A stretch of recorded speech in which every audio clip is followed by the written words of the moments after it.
Miami subs whenever I put Now, on this shirt. Does Miami Sub still exist? They do. I believe they are part owned by recording artist and all around impresario Pitbull. But it has a very colorful history. The guy who founded Miami Subs had some very creative ways to make money and some shady business partners. Famous for their gyros because he was Greek, and also they would sell you a bottle of Dom Perignon champagne. Were the sandwiches good? I mean, really, that's the important question. But no, like the Dom, like okay, literally, if you get a gyro and a Dom, like welcome to South Florida. Isn't that beautiful? But yeah, if you Google Miami Sub champagne, there's like pictures of the menu. Where it would just be like soda $2, Dom Perignon champagne. Oh, here we go. I'm looking at it right now. Was it like a regular retail price? $195 for a bottle of Dom Perignon, and like champagne. a $4 euro type thing.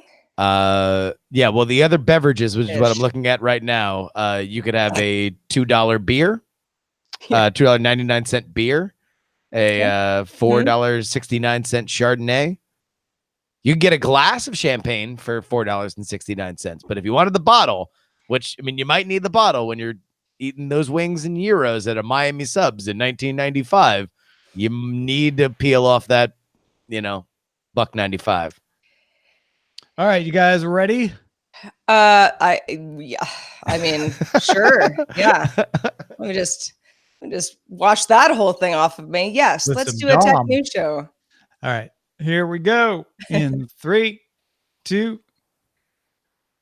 Eileen Petrangaro has supported independent tech news directly for 5 years. Be like Eileen. Become a DTNS member right now. Patreon.com/DTNS.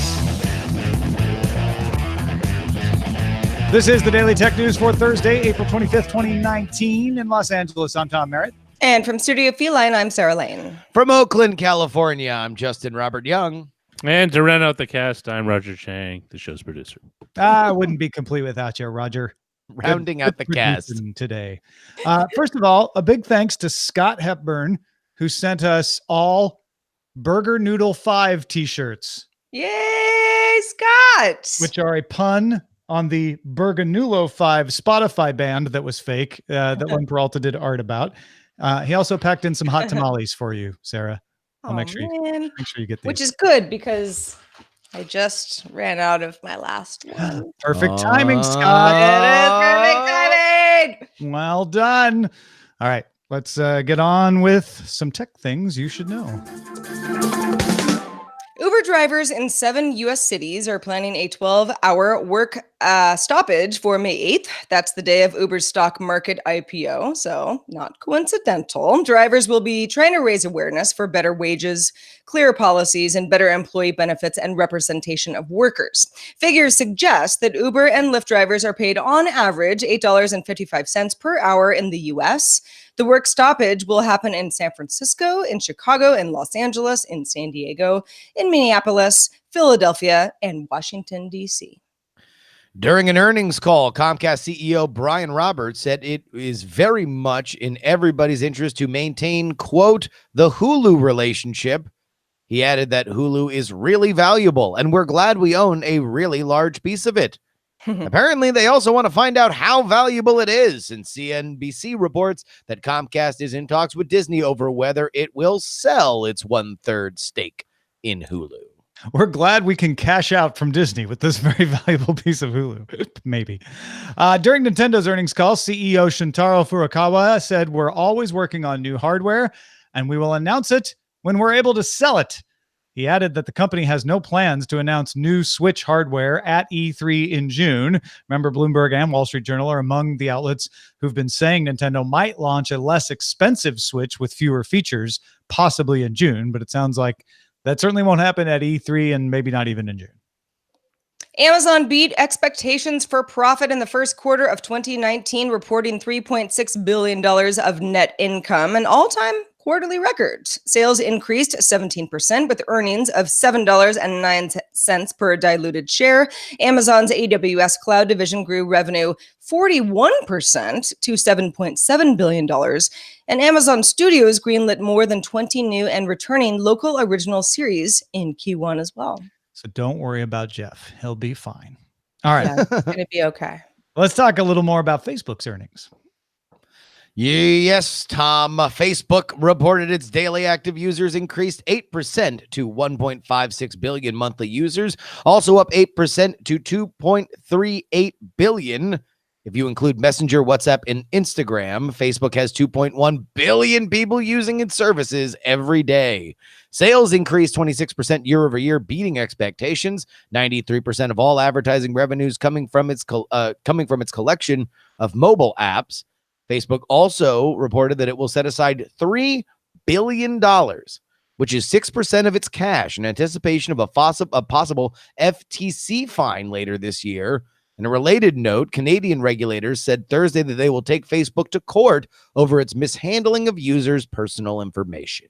Let's not forget to circle back to that $3 billion that they're writing down right now. Yeah, I think that's significant. But those user numbers, 1.56 billion monthly users, up 8%, 2.38 billion. That's 1.56 billion daily and 2.38 billion monthly, both up 8%. I guess that's slower growth than we've seen from Facebook in the past, but it certainly doesn't indicate that there's any kind of mass movement to get rid of using Facebook. No, we've always understood that to be a bit more of a tempest in a teapot. Whether or not the leading edge, loudest online community is representative of a future trend, I think remains to be seen. But no, Facebook, as it turns out today, remains popular. Yeah, big news. Dog bites man. Facebook remains popular. All right, let's get back to that $3 billion. This is a brutally practical move on Facebook's part. Remember, the FTC is investigating whether Facebook violated its previous agreement by allowing third parties to use data without properly informing users. It's not about whether Facebook did anything. It's whether Facebook didn't do enough to stop its third parties from using the data improperly when it said that it would not let this happen again. And it sounds like Facebook believes that the FTC is going to punish it. So they think in this guidance between $3 and $5 billion, and they're so sure of this that they're actually setting aside $3 billion right now. They're just writing it down, taking it off the bottom line. Their revenue would have been better this quarter if they hadn't written this down, but they said, you know what? Let's get that off the books right now so it doesn't impact our stock. Well, and also in a quarter that otherwise looks pretty good for us. Right. This is the right quarter to do this. Very strategic. So that if the quarter that the fine does come isn't as good, this won't affect it as much. How much of this is Facebook self-reporting to the FTC too, that it's like, hey, look, we know that we're going to get fined. We have $3 billion. So are you really going to make the fine more than $3 billion? That could be yours if we just agree right now. Yeah, maybe it's like Facebook trying to buy a sofa. It's like, hey, look, I know it's listed for 200, but I got 100 in cash right now. Yeah, I actually don't know how much it's that or how much it's the FTC and Facebook are in a room right now going, well, it's pretty much going to be a fine. It's just a matter of us dotting the I's and crossing the T's. We'll let you know. And Facebook's like, great, we'll go start getting the money together. Thanks, FTC. Yeah. This is why you have lobbyists. It's also, when, normal people like us say $3 billion, it's like, that's so much money. When it comes to Facebook, it's like 6% of cash is the actual number that I think makes more sense for the company. Yeah, there have been times in my life when 6% of my cash was $6 or less. Yeah, and I don't want to talk about that anymore, Tom. Well, then tell us something else. All right. Verizon opened its orders for the Samsung Galaxy S10 5G alongside its announcement of actual 5G mobile servers in 20 additional cities beyond the previously announced Chicago and Minneapolis areas. Verizon Mobile 5G is available to users of the Motorola Z3 phone with the 5G Moto Mod. Now, keep in mind, AT&T has fake 5G service that shows up on 4G phones, but also has 5G mobile service in 12 cities that only works with a mobile hotspot at the moment. So if you're on AT&T and you see 5G on your phone, little public service announcement, be aware you're getting 4G service that AT&T is marketing as 5G evolution. 5G. So it is evolving. Yeah. You know? Well, yeah. Like they're not saying where on the evolutionary chart it is, right? It could still be kind of a very proto fish, you know, but yeah, it's evolving every day.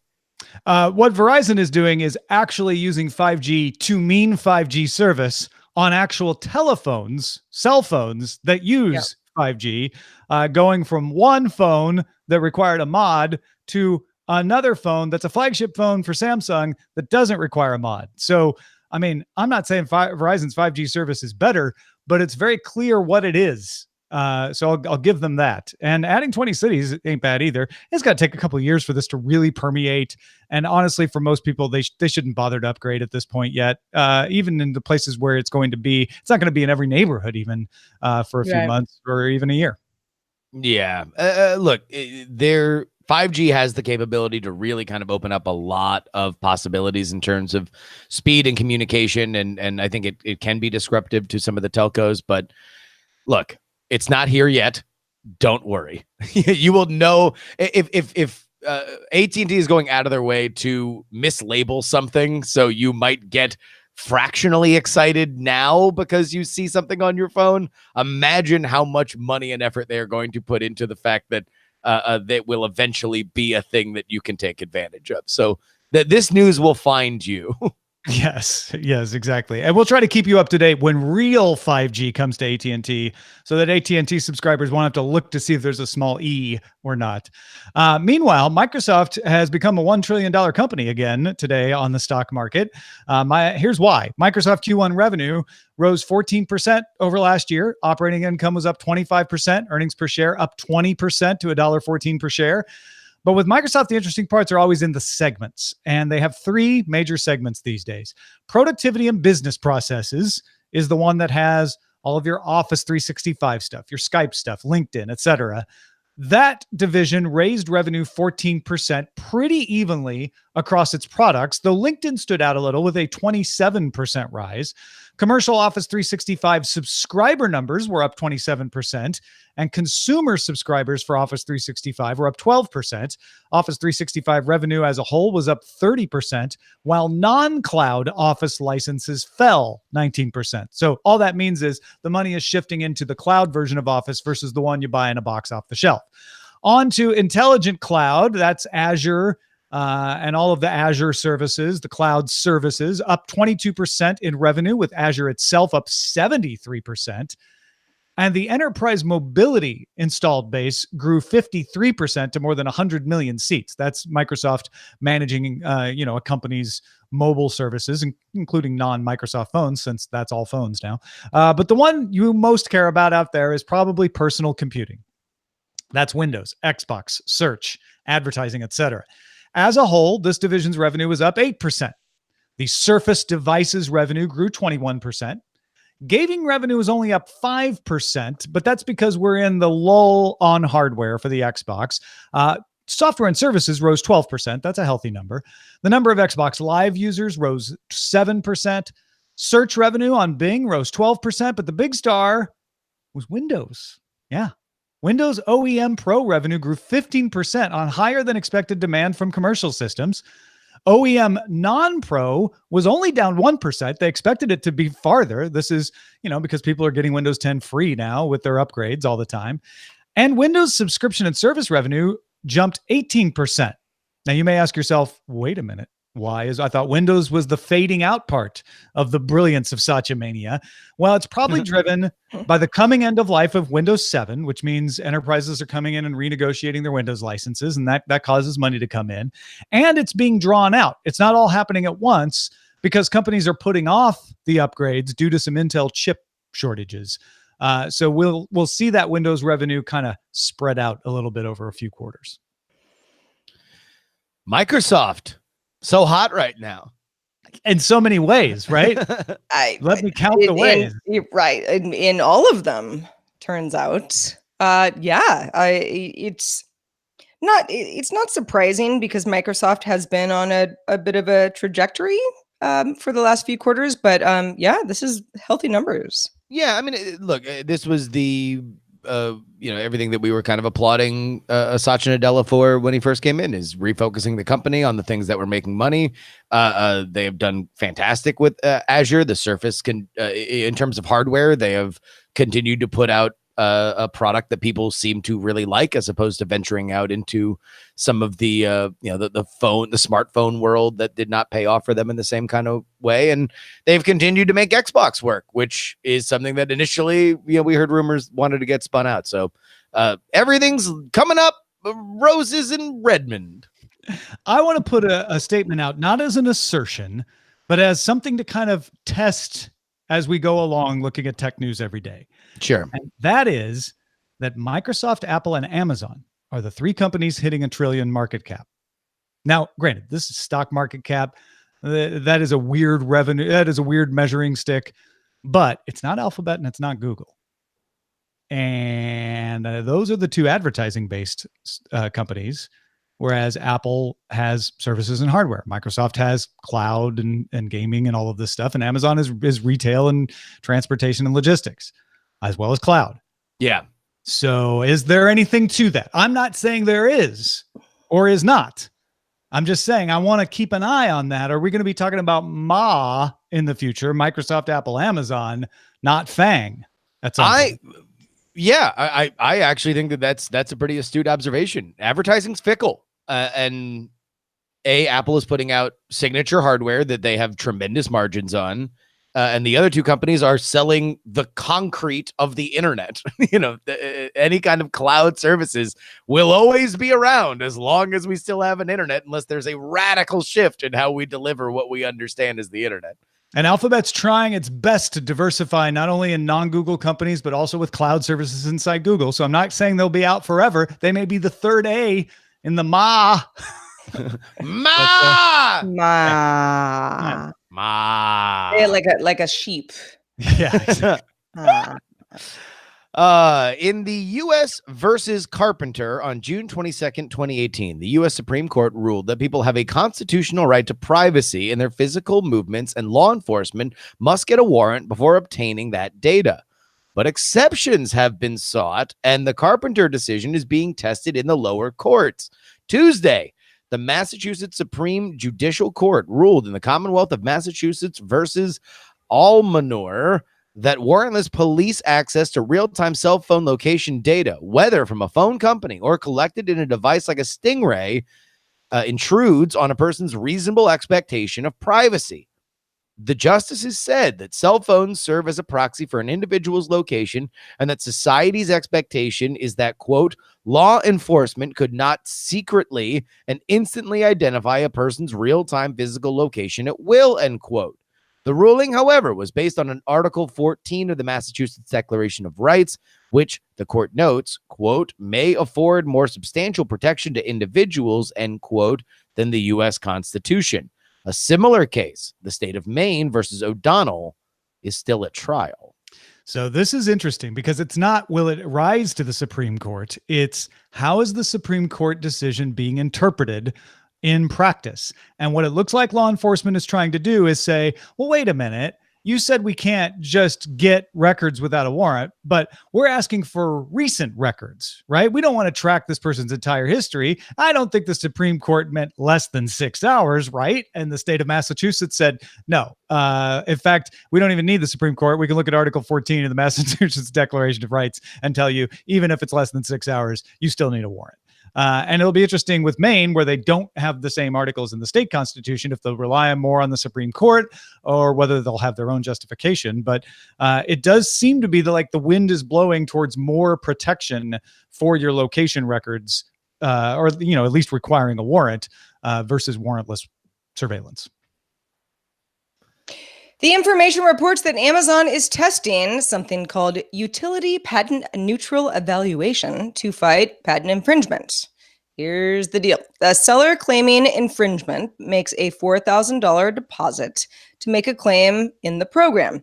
If the accused party doesn't respond, the product is removed by Amazon and the deposit is returned. If the accused party puts down a $4,000 deposit, a third-party attorney makes a decision in the case and then collects the deposit from the losing party. Amazon will take any fees from the deposits or payments, unsurprisingly. So if I have this right, yeah, what they're saying is a tough one here. You can go through the normal procedure and say, hey, Amazon, they're infringing, and an Amazon employee will look at it and decide whether they think it's infringing or not and take the appropriate action. And you don't have to pay for that. They're not taking that away. But they're saying, if you don't trust that, we'll let you put down a $4,000 deposit, put your money where your mouth is. And this is probably for larger enterprises than just individuals, home sellers, to say, okay, we'll get somebody outside of Amazon. We'll get a third party to come in, a legal expert, and look at this. And that'll be a little more binding. It'll be a little more neutral. And you can have someone decide whether this is a problem or not. And you basically have to have both parties willing to say, I'll put $4,000 down. Yeah, it's like a kind of arbitration. Mm-hmm. Yeah. So anybody who has sold on Amazon, will quickly understand that it is a wild, wild, wild place. Like there is, it is common for people who are moving at a certain amount of units, which you can tell because Amazon, even to random users, shows how popular certain products are in their categories. That they will have knockoffs come out with the same name, undercut their price, and for whatever it costs you that day in sales, you understand reasonably that you have lost X amount of money. So for companies, that are moving at a larger kind of just cash flow every day, this is a great way to say, hey, look, $4,000 is probably what we were going to lose on this anyway. So now let's do this, get the expedited version of, all right, Amazon goes to the people that are using the patent wrongly and says, all right, do you have $4,000 to challenge this? They say no, because they were there for the cheap buck, and you bounce.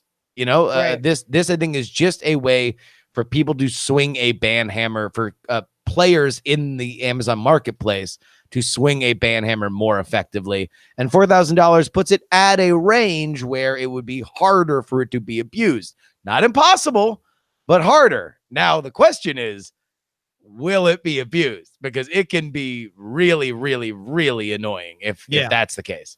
And a couple of things to note. First of all, Amazon doesn't get any of this money. The money goes to the third-party lawyer. Amazon's not trying to turn this into a monetization thing. They say, we're not keeping any of this money. This is just between y'all. We're providing an arbitration case for people who say, I'm not satisfied that Amazon knows enough about this or is impartial enough, or even like, I trust you guys, Amazon, but you can't be impartial. You're Amazon. You're the platform. I really want someone impartial on this. I want somebody who's an expert, which is totally normal in arbitration. That's why arbitration exists. It's not because people are lax or negligent. Arbitration exists because someone's like, I just don't know that you can be fair because of your position. That's no insult. Let's get somebody from the outside. And Amazon's saying, great. If you're willing to put $4,000 down on that, awesome. Also, you can't just put $4,000 to get someone busted. The other party has to respond. If they don't respond, it just kicks back to Amazon. And it's not like you can pay $4,000 to bring somebody down. So I'm not saying there aren't other ways to game it, but there might be. But that's not one of them. All right. Walmart opened a concept store called Intelligent Retail Lab, or IRL, for customers in Levittown, New York. Store contains 30,000 items spread out across 50,000 square feet, staffed by 100 employees, and it's not cashierless. Cameras monitor inventory levels to restock shelves and pull expired items, so restockers will know exactly what to bring out with them without needing to walk the floor and check. Saves a bunch of time.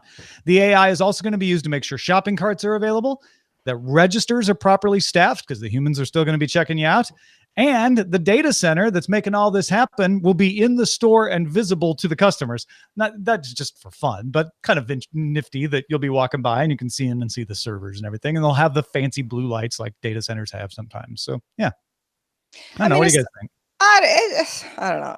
I worked at a grocery store last when I was in high school, so it's been a while. But I love the sort of like Walmart saying like, we're not going cashierless. We really depend on our cashiers, and that's a big part of our business, which is true. But then it's like the AI will make sure shopping carts are available. Like that's kind of what the staff does. Like no, I'd love to know how this kind of breaks down. I'll argue with you on that one. Because the staff have to go and see like, oh wait, are the shopping carts empty? Crap, I need to get out to the parking lot. If this works, which it could, I'm not saying it does, but it could, it will alert someone like, hey, the shopping carts are close to running out. This is the optimal time to go collect them from the parking lot so that they don't run out. Because every Walmart, every store out there runs out of the carts before the person gets out there and starts collecting them. It happens all the time. Yeah. This is more of a press release than it is a groundbreaking shift for Walmart, but it's interesting. I think that it's definitely Walmart trying to say, hey, look, what will Walmarts look like in 20 years? And that is a big question, because considering how dominant Amazon is, the Amazon's looking to make Walmart's obsolete in 20 years. You know, and Walmart has proven itself somewhat, not somewhat, but definitely still in the game, trying to compete with Amazon on levels that I would have never anticipated beforehand. So yeah, a lot of this is sort of like Amazon go, all right, here is Walmart's solution to this. Oh yeah, no, absolutely. I 100% agree with that, especially the data center in the store. That's totally gimmicky. But I think this AI is real, and I think it's useful at optimizing your employees. It could save cost if you reduce the employees. And Walmart says they're not going to do that. They were going to use the employees to help you on the floor more and make people more available to answer questions, which, some people may not care about, but I think a lot of people do. So I think there's a little bit of substance to this behind the obvious. Yeah. No. I think that, again, this is about what Walmarts will look like. Like, they are testing out things that will make Walmart a more pleasant shopping experience, as opposed to the ubiquitous we beat everybody on price experience. Yeah, which they absolutely need to do. Man, I wonder what that plucky upstart underdog Walmart will do. All right, folks, if you want to get all the tech headlines each day, we've got an option for you. It'll only take 5 minutes or less. Subscribe to Daily Tech Headlines at dailytechheadlines.com. And also thanks to everybody who participates in our subreddit. You can submit stories and vote on them at dailytechnewsshow.reddit.com. We're also on Facebook. If you hang out there, join our group, facebook.com/groups/dailytechnewsshow. Let's check out the mailbag. Let's do it. This one comes from Phil. Phil says, last week you talked about how several of the online grocery shopping giants, such as Amazon and Walmart and ShopRite, were implementing Snap as a payment option for purchases. I teach coupon and money-saving skills to people in mental health care settings, and we're all in agreement that this is a great way to alleviate the stress and anxiety that grocery stores can bring. We're already using store online shopping sites to do price checks while compiling our shopping lists, and as stores still allow you to use coupons, I view this as a massive win. The small shopping fee is easily worth it to avoid a public panic attack, and what's a few bucks when you're already saving 70% or more on your groceries? Oh, that's a great perspective. Thank you for sharing that. Yeah. Appreciate that. Also want to point out that we had the gigabit conversation on the show on Tuesday with Patrick Beja. I was texting with Allison Sheridan about it yesterday, and I managed to convince her that she was the right person for the job to kind of deep dive and explain all this. And she said she would undertake this for all of our benefit, and she did a lot of work. She spent most of yesterday evening digging into this. She had to go to the NIST site, but it's all available for you now in a very enjoyable and, may I say, sometimes hilarious write-up of 8 bits to a byte at podfeet.com on her blog. So if you're interested still in like, wait, how is a gigabyte and a gigabit and a gibibyte different? And how to pronounce them correctly, it's all there at podfeet.com. We'll have the link in the show notes as well. I'm really glad that she made something so easy that fathers and grandfathers can understand it. She will appreciate that. Allison Sheridan, you are an American hero. Also, thanks to Justin Robert Young for being with us this fine Thursday. Justin, what's going on? Well, Sarah, I'm so glad you asked. Number one, I'm really excited to see everybody at TMS Vegas over the weekend. If you're listening to this, and don't be shy, come on up, say hello. I always love to hang out with the DTNS faithful. But if you want some political news in your life, then hit me up at freepoliticalnewsletter.com. 5 days a week, 5 stories a day, mostly gifts, sometimes hot takes. I dare say that it is also now one of the best communities for politics, because people write back and have their own opinions all the time. People are making their own gifts now. It's becoming self-aware. There's never been a better time to get a free political newsletter than right now at freepoliticalnewsletter.com. It may sound like a press release, but there's substance behind it, people. All right. Hey, I know some of you just want the Daily Tech News in 30 minutes and be done with it. And that's awesome. That's why we're here. That's why we do the show. But some of you probably would enjoy a little more behind the scenes aspect, a little bit of what other things we're interested in, maybe some extended conversations about what we talk about in the show. And there is a companion show that includes Daily Tech News Show inside it, called Good Day Internet. It is available only to patrons at patreon.com/DTNS. You get an RSS feed from Patreon. When you become a patron, it's right there on the desktop version of the website. You copy it, you put it into your podcast player, and then you can listen to Good Day Internet. It is around an hour, a little bit more, of us getting ready for the show, talking after the show, doing etymology, talking about food. And if that sounds like something you'd like to check out, it's available to any patron at patreon.com/DTNS. Our email address is feedback@dailytechnewsshow.com. You hear something you like or you don't like? Well, let us know. We're also live Monday through Friday at 4:30 p.m. Eastern, 2030 UTC. And you can find out more and tell a friend at dailytechnewsshow.com/live. I'll be traveling tomorrow, but Allison Sheridan and Len Peralta will be here with Sarah and Roger. Talk to you then. This show is part of the Frog Pants Network. Get more at frogpants.com.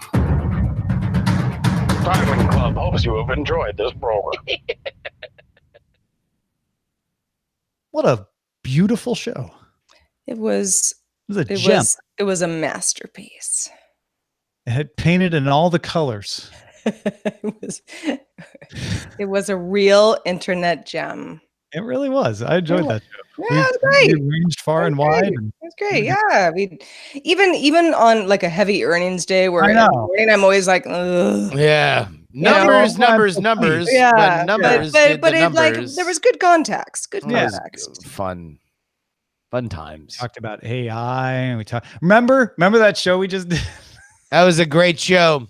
Remember that show we did when we talked about Walmart? Yeah. Oh, such a good show. Oh, hey, guys, I just want to take some time to commemorate the 5-minute anniversary of when we last did that awesome show. So everybody, oh God, big I'm gonna shout cry. out. I'm gonna big shout out. Just kvetching.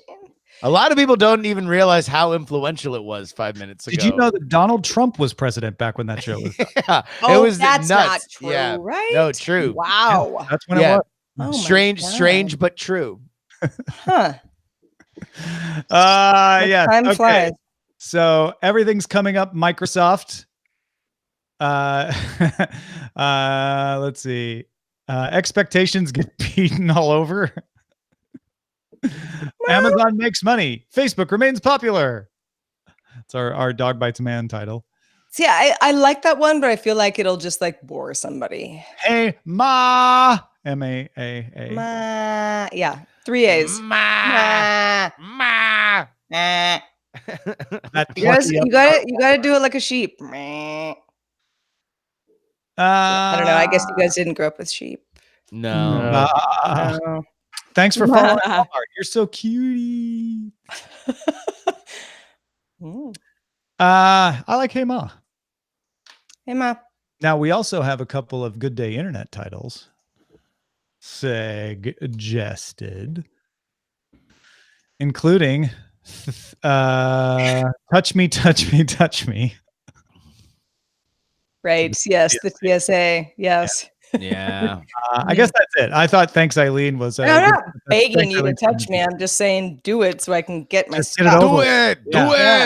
I don't want you to do it, but if you must, let's do it. But wear gloves. Yes. Yeah. Keep it sterile. You know, Brian Brushwood used to be a stalwart of the opt out and the pat down.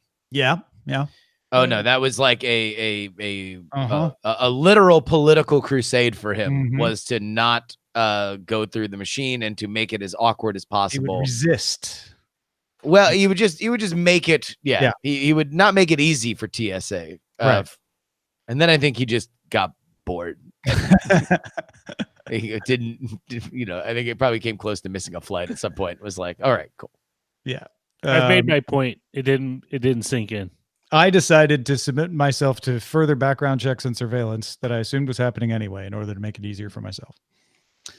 But hey, we all have our ways of approaching things. I don't travel as much. Yeah, Roger just refuses to leave his house. That's another way to do it. I leave my house. I just don't leave very far. That's how you get them. Exaggerating. I know you leave your house. Yeah. Hey, do you want to see Scott's Easter basket that he sent us? Oh, nice. I guess. Scott Johnson sent you an Easter basket? No, Scott Hepburn sent us. Scott this. Hepburn. Yeah. Oh, I thought you meant Scott Johnson too. I was like, Oh, no, this is the one I'm with suddenly the offended that I didn't get one. Noodle 5 t-shirts in it. Oh yeah, let's see it. Yeah. So he put little DTNS stickers with the Easter eggs. That on is it. so And then cute. shirts for all of us in all the sizes. Oh, all the same. And then like 2 boxes of hot tamales for you, I assume, and then a bunch of other candies for the rest of us. Well, but what are the other Aw. candies? Let's talk about the other candies. They Yeah, might all break be out for the me. other We got- candies. Cherry punch sweet tart ropes, Ooh, Various- would eat. various Skittles, but I think they're just different colored packages. They all say original. Okay, love it. Starburst. I'm a bunch of fan of the Starburst. Starburst. Well, some flavors more than others, but think sure. that's Yeah. the only, Mhm. I think it's just more of the same. It's a lot. It's a nice. Well, all right. So I'll take the hot tamales, and you and Roger can joust for the Skittles. And I responded to Scott already. I was like, thank you so much for this. I'll probably put off eating the candy till after my doctor's appointment, so I don't weigh in super heavy. right. 'Cause it's Yeah. all good stuff. Get a dentist run in first. Yeah, right. Then get into them Skittles. Sweet Tarts ropes. I've never had Sweet Tarts ropes. Are Oh, they they're like good. licorice? They look like licorice form factor. They're but I not like assume they're licorice. They're sweet just tart yeah. flavor. They're a sweet and sour. Here, let's do an unboxing. Let's do it. Yeah, go. All right. So there you go. They're kind of Yeah. chewy. So they look kind of Twizzlery. Yeah. No, they got a Twizzler mouthfeel. Is there a Yeah. better? I hate that word, mouthfeel. Ever since Mouthfeel. Mallory O'Mara pointed it out on Twitter, I'm like, But yeah, the texture is like a Twizzler, but it's a tart. It's definitely like sweet tart flavored. It's not as tart as an actual sweet tart. I'm into them. Yeah. I don't like licorice, like Twizzlers or Hold on. There's like crushed sweet tart in the filling. yeah. Oh, that sounds kind of gross. Oh. It sounds kind of gross till you have one. Yeah, I'm kind of into that. I'm Yeah. sorry, I don't mean to ASMR you all.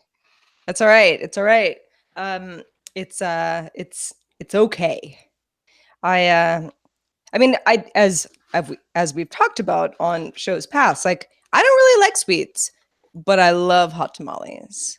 I love cinnamon. I love hot tamales. I mean, Wow, like- really? I would eat them for breakfast, lunch, and dinner if it would keep me alive, which it wouldn't.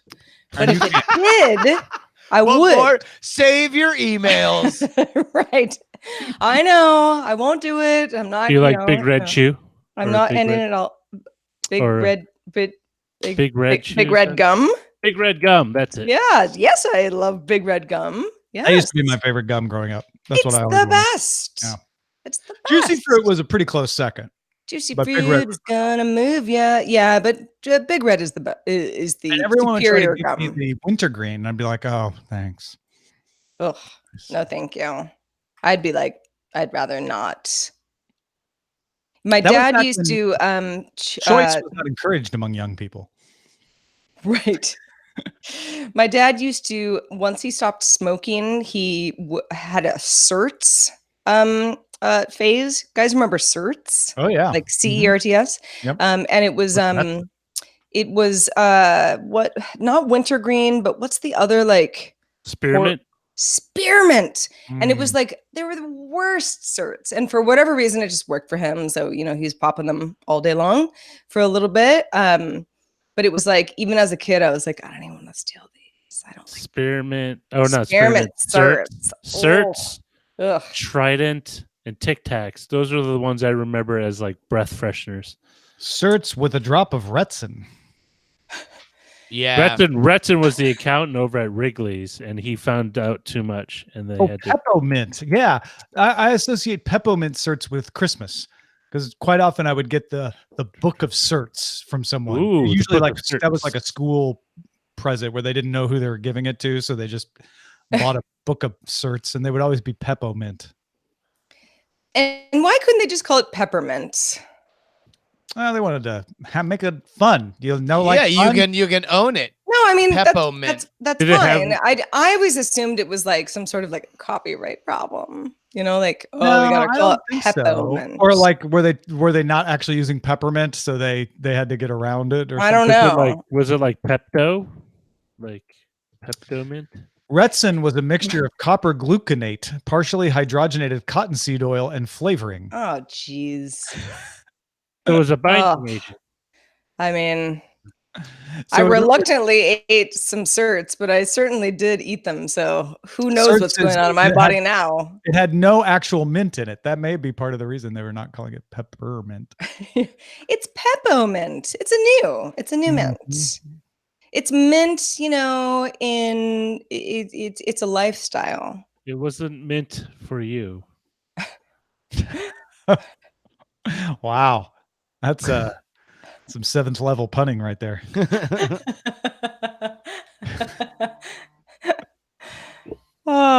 So Roger and Tom, Justin, I know you're not in the LA area, but have you guys been sneezing? Are you allergy Yes. people? Because I am dying. I mean, I sneezed thankfully I did not this morning. sneeze during the show, but I mean, I was sneezing for like several hours this morning, like to the point where I felt like I was like Emperor Palpatine. Like I looked so red and just like, oh.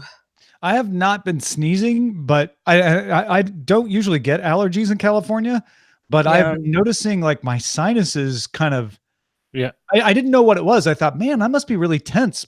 When I would like try to lay down to go to sleep, and then I realized after a couple of days it was my sinuses just kind of mildly aching, and I think it's from all Yeah. of Yeah, no, I've bloom. It's the super bloom. The super bloom has now attacked. The super Yeah. bloom has turned on us. Yeah. I get the sinus inflamed sinuses that sometimes leads to a sinus headache, but mostly I have a lot of watery eyes.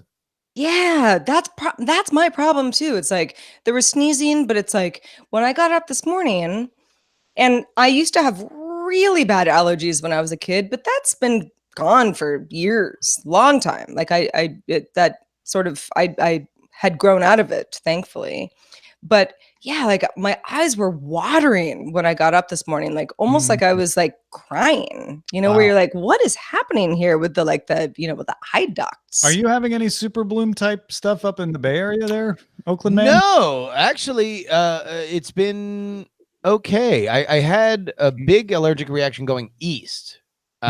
So when I changed time zones there and got into a new allergy sphere, I had a real reaction. But other than that, up here we're pretty good. I mean, everything's a lot more lush. Like it's been quite hot, as I hear. It's been it was downright schwitzing like an Airedale out there yesterday.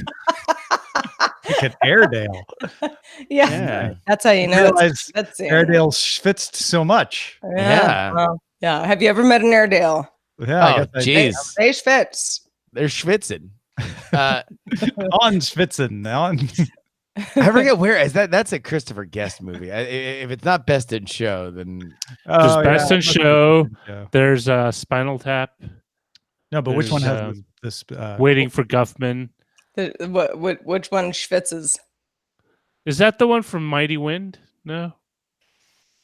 Mighty Wind is the most. Best in Show because it involves an Airedale, but who knows? oh, this might have just been from the Tony Kornheiser show. Oh. Oh. We're both wrong. Anyway, well, that was a weird side jag. Yeah, it's hot. Yeah. Yeah. It's hot out here. And hot, I mean, hotter than LA, which is rare. I mean, Oh not my that God, the Bay Area is it doesn't. hotter than LA right now? I mean, it's not 90 degrees down here. It was Nah. not 90 degrees yesterday. Oh, I thought it. Well, maybe people exaggerate a little bit, but but there People from were the Bay Area that may or may not have been on the show yesterday. there were some Bay Area friends, and I'm actually not talking about Nicole. Oh, okay. I thought But you were thinking no, of no, other folks who were like, Okay. oh, 90 degrees. Oh God, we're all melting. No, it was like 70 something, which like Oh, is please. yeah, which is Yeah, that's it was that's- like direct sun, high 70s yeah. is in general because Oakland is a little bit hotter than San Francisco. Oh, yeah. Yeah. It's Yeah. not as hot as like San Jose or the North Bay or anything, but Mhm. or God forbid if you go beyond the mountains in the East Bay. Oh, Oh, You geez, mean immediately to the there. Caldecott? Beyond the wall, as it beyond the were. wall, Yeah. and you are immediately 20 degrees hotter. Orinda, Lafayette. It's the opposite of the Walnut wall Creek. in Game of Thrones. There are firewalkers there, not white. Right. Oh, I mean, okay. And again, no spoilers. I Yeah. have watched episode 2 like 4 times. Really? Wow. Yeah, Okay. because like I just keep trying to figure out like, okay, they're trying to tell like certain things like real quick before we get to like some battle stuff, which is Yeah. obviously happening. Like it's like I'm trying to figure out because there are only a few episodes left, so it's all like what is important enough to be added into the end of this whole thing. So Mhm, mhm. I've been going deep. What are the clues for after the battle, you mean? Yeah. Yeah. Yeah. Well, folks, I've got a plane to catch, so we're going to move things along here, video people. But are there more speculations from Sarah to come? Audio people, stick around. There's more to come, whether it's that or